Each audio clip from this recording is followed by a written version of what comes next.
കേന്ദ്ര സർക്കാരിന് എതിരായ കേരളത്തിൻ്റെ ദില്ലിയിലെ പ്രതിഷേധത്തിന് ഇനിയിപ്പോൾ അവശേഷിക്കുന്നത് മണിക്കൂറുകൾ മാത്രമാണ്. സാധാരണ നമ്മൾ കേരളത്തിൽ രാജ്ഭവന് മുന്നിലൊക്കെ കേന്ദ്ര സർക്കാരിനെതിരെ പ്രതിഷേധം കണ്ടിട്ടുണ്ട്. പക്ഷേ ദില്ലിയിലേക്ക് എത്തി പ്രതിഷേധിക്കുന്ന ഒരു സാഹചര്യമാണ് ഉണ്ടായിരിക്കുന്നത്. നമുക്കിപ്പം വി ശിവൻകുട്ടി മിനിസ്റ്ററുണ്ട്.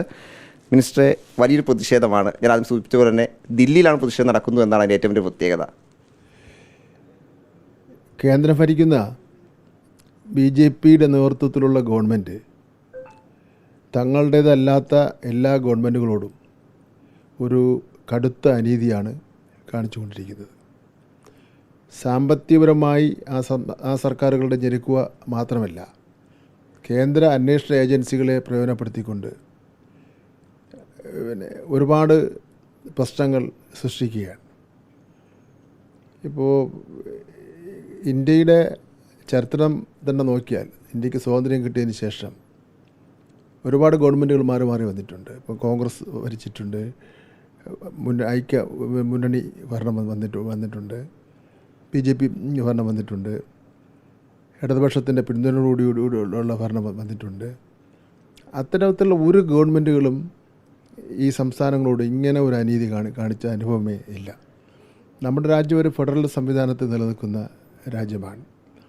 ഇന്ത്യൻ ഭരണഘടനയിൽ പറയുന്ന കാര്യങ്ങൾ പോലും കേന്ദ്ര ഗവൺമെൻറ് ലംഘിക്കുകയാണ്. അപ്പോൾ അങ്ങനെ ഒരു സാഹചര്യത്തിൽ ഈ കേരളം പോലുള്ളൊരു സംസ്ഥാനത്ത് കേന്ദ്ര ഗവൺമെൻറ്റിൻ്റെ സഹായം ഇല്ലെങ്കിൽ പോലും അവിടെ എല്ലാ രംഗത്തും വലിയ മുന്നേറ്റമാണ് ഉണ്ടായിക്കൊണ്ടിരിക്കുന്നത്. കേന്ദ്ര ഗവൺമെൻറ് തന്നെ വിദ്യാഭ്യാസ രംഗത്തെ സംബന്ധിച്ചിടത്തോളവും ആരോഗ്യരംഗത്തെ സംബന്ധിച്ചിടത്തോളം ഒക്കെ തന്നെ നടത്തിയിട്ടുള്ള വിലയിരുത്തലിൽ, തദ്ദേശ സ്വയംഭരണ സ്ഥാപനങ്ങളെ സംബന്ധിച്ചിടത്തോളം നടത്തിയുള്ള വിലയിരുത്തലിൽ, കുടുംബശ്രീയെ സംബന്ധിച്ചിടത്തോളം നടത്തിയുള്ള വിലയിരുത്തലൊക്കെ തന്നെ കേന്ദ്ര ഗവൺമെൻറ് അവഗണന ഉണ്ടായിട്ട് പോലും ഈ ഇന്ത്യയിൽ തന്നെ ഒന്നാം സ്ഥാനത്ത് നിൽക്കുന്ന സ്ഥിതിവിശേഷമാണ് ഉണ്ടായിട്ടുള്ളത്. ഇപ്പോൾ ഗവർണർമാരെ ഉപയോഗിച്ചുകൊണ്ട് ഭരണത്തെ എല്ലാ നിലയിലും തടസ്സപ്പെടുത്തുന്നു. ഞാൻ നേരത്തെ പറഞ്ഞല്ലോ, കേന്ദ്ര അന്വേഷണ ഏജൻസികളെ ഉപയോഗിച്ചുകൊണ്ട് ഭരണത്തെ തടസ്സപ്പെടുത്തുന്നു. അപ്പോൾ തങ്ങൾക്കിഷ്ടമില്ലാത്ത ഗവൺമെൻറ്റുകൾ ഇന്ത്യ രാജ്യത്ത് എവിടെയുണ്ടോ അവിടെയെല്ലാം ഏതെല്ലാം തെറ്റായ മാർഗങ്ങൾ ഉപയോഗിച്ചുകൊണ്ട് അവരെ തകിടം മറിക്കാൻ കഴിയുമോ ആ പരിശ്രമമാണ് ഇന്നിപ്പോൾ കേന്ദ്ര ഗവൺമെൻറ് നടത്തിക്കൊണ്ടിരിക്കുന്നത്. ഇതിനെതിരെ ആദ്യമായി ശബ്ദം ഉയർത്തുന്ന കേരളമാണ്. കേരളം ഇതിൽ ശക്തമായി ജനങ്ങളുടെ ഇടയിൽ ഈ കാര്യം തുറന്നു പറയുന്നതിന് വേണ്ടി തയ്യാറായി. എന്ന് മാത്രമല്ല, ഇത് കേന്ദ്ര ഗവൺമെൻറ്റിനെതിരെ ഞങ്ങൾ ശക്തമായി ഒരു നിലപാട് സ്വീകരിക്കുമെന്ന് ബഹുമാനപ്പെട്ട മുഖ്യമന്ത്രി തന്നെ പ്രഖ്യാപിക്കുകയുണ്ടായി. അതിനുശേഷം ഇന്നിപ്പോൾ കർണാടക ഗവൺമെൻറ്, അവിടുത്തെ മുഖ്യമന്ത്രിയും ഉപമുഖ്യമന്ത്രിയും MLA-മാരുടെ നേതൃത്വത്തിൽ സമരം നടത്തുന്ന സാഹചര്യം ഉണ്ടായിട്ടുണ്ട്. അപ്പോൾ ഇന്നിപ്പോൾ കേരളത്തിലെ കോൺഗ്രസും UDF-ഉം ഈ സമരത്തിനെ പിന്തുണയ്ക്കുന്നില്ലെങ്കിൽ പോലും ദേശീയ കോൺഗ്രസ് അധ്യക്ഷൻ ഇന്ന് പാർലമെൻറ്റിൽ നടത്തിയ പ്രസംഗത്തിൽ കർണാടക സമരവും കേരള സമരവും തമിഴ്നാടിൻ്റെ നിലപാടും ബംഗാളിൻ്റെ നിലപാടും ഒക്കെ തന്നെ സൂചിപ്പിക്കുന്നതിന് വേണ്ടി തയ്യാറായിട്ടുണ്ട്. നമ്മുടെ സമരത്തിൻ്റെ ഒരു വിജയമായി തന്നെ കാണാൻ പാടില്ലേ? തീർച്ചയായിട്ടും ഇന്നിപ്പം ഇന്ത്യ രാജ്യത്താകെ ഇതൊരു ചർച്ചാ വിഷയമായിട്ടുണ്ട്. രാജ്യത്തെ മുഴുവൻ പൗരന്മാരും ഇത് ചർച്ച ചെയ്തുകൊണ്ടിരിക്കുകയാണ്.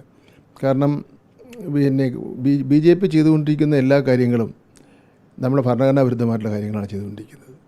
അതൊരു സംസ്ഥാനങ്ങളോട് കാണിക്കുന്ന കാര്യമായിരുന്നാലും അവർ ഇപ്പോൾ മറ്റ് ചില രാമക്ഷേത്രം അടക്കമുള്ള കാര്യങ്ങൾ ഉണ്ടല്ലോ, അതിലൊക്കെ തന്നെ ഒരു ജനാധിപത്യ രാജ്യത്ത് ഒരിക്കലും ഉണ്ടാകാൻ പാടില്ലാത്ത കാര്യങ്ങളാണ് ചെയ്തുകൊണ്ടിരിക്കുന്നത്. ജനങ്ങൾ സ്തംഭിച്ച് നിൽക്കുകയാണ്. ഇത് ഇനി എന്ത് വേണം എന്ന് സംബന്ധിച്ചിടത്തോളം. ഇത് നമ്മൾ ജനാധിപത്യ രീതിയിൽ കേരളത്തിലെ ഞങ്ങൾ ബഹുമാനപ്പെട്ട മുഖ്യമന്ത്രിയുടെ നേതൃത്വത്തിൽ സമരം നടത്തുന്നു.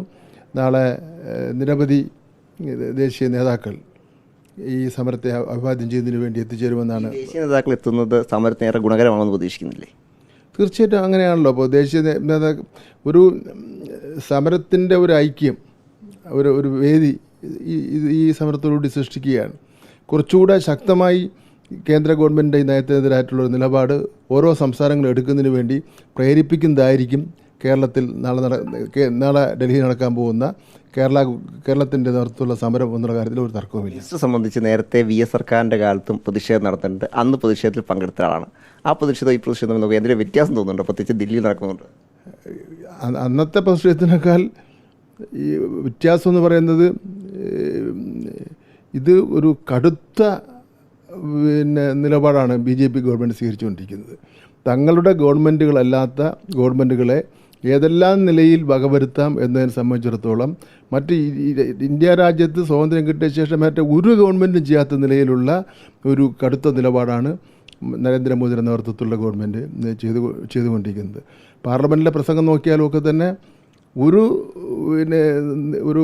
രാജ്യത്തിൻ്റെ നിലവാരമൊന്നും കാത്തു സൂക്ഷിക്കാതെ ഏകപക്ഷീയമായിട്ടുള്ള നിലപാട്, ഞങ്ങൾ എന്തും ചെയ്യും, ഞങ്ങൾക്ക് ഉണ്ടായിട്ടുള്ള ഭൂരിപക്ഷത്തിൻ്റെ അടിസ്ഥാനത്തിൽ ഞങ്ങൾ എന്തും ചെയ്യും, ഞങ്ങൾക്ക് ഭരണഘടന പ്രശ്നമല്ല, മറ്റ് ന്യൂനപക്ഷങ്ങൾ പ്രശ്നമല്ല, പ്രതിഷേധങ്ങൾ പ്രശ്നമല്ല, അവരോടാരും ചർച്ച ചെയ്യേണ്ട കാര്യമില്ല, സമരക്കാരുണ്ടെങ്കിൽ അവരെ പുച്ഛിച്ച് തള്ളുന്ന നിലപാട്, അതൊന്നും ഒരു രാജ്യത്തെ അധികനാൾ കൊണ്ടുപോകാൻ കഴിയില്ലെന്ന് ലോകത്ത് നടന്നിട്ടുള്ള സംഭവവികാസങ്ങൾ തെളിയിച്ചിട്ടുണ്ട്. അതുപോലെ തന്നെയുള്ള അനുഭവം തന്നെ ആയിരിക്കും ഇന്ത്യയിൽ ഉണ്ടാകുമെന്നുള്ള കാര്യത്തിൽ യാതൊരു തർക്കമില്ല. എന്താണെങ്കിലും കേരളത്തിൻ്റെ സമരം അത് വലിയ വിജയമാകുമെന്നാണ് മന്ത്രി നമ്മളോട് പ്രതികരിച്ചത്.